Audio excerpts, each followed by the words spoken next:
dambeysay waqti aad u fog inaan berbera imaado oo weli muuqaal aan idinka duubo. Subax wanaagsan baad leedahay saaxiibayaal.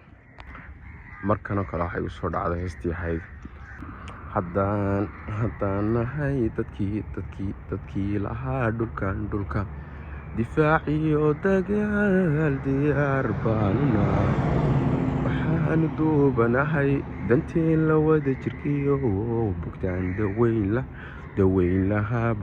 daweyn lahaa dumarkiyo caruurta danyartiyo miskiinta ma dilo walaalahay ma dilo qofaanu diirnaxayn oo aan dabaq lahayn ayaan la diray oo aanu diidanayn dagaalada dhulkayga anoo ku daabin calan ayaan la-oon dulbaban dangiigsan mayo oo gumaysi dooni mayo qabyaala dooran mayo waanu diirnaxayn ee aan dabaq lahayn ayaanu diidaya oo aan la diriraya dagaalada dhulkayga anoo ku daabin ayaan le oon dulbaban dangiigsan mayo oo gumaysi dooni mayo qabyaalo dooran mayo.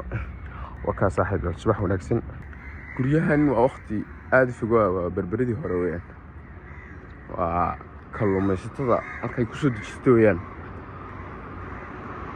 berberadii hore weeyaan. All school baa la yidhi moogta. Anu dhismayaasha hore aan ku haystaa. Waxay u yihiin beher waqti aan booqday dhow.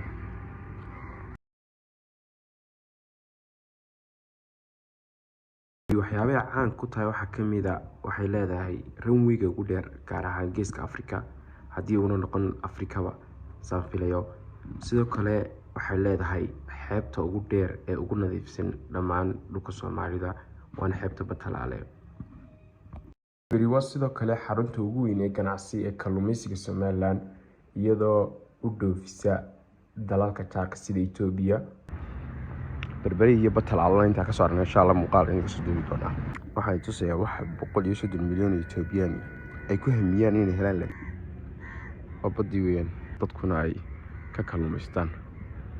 Kadib wataa ma ahlaha oh my god agaawa laga kalluumaysanaya kalluumaystadii baa xilligan kala hasa arsaaq iyo fataax ibn walbaabley arsaaq iyo fataax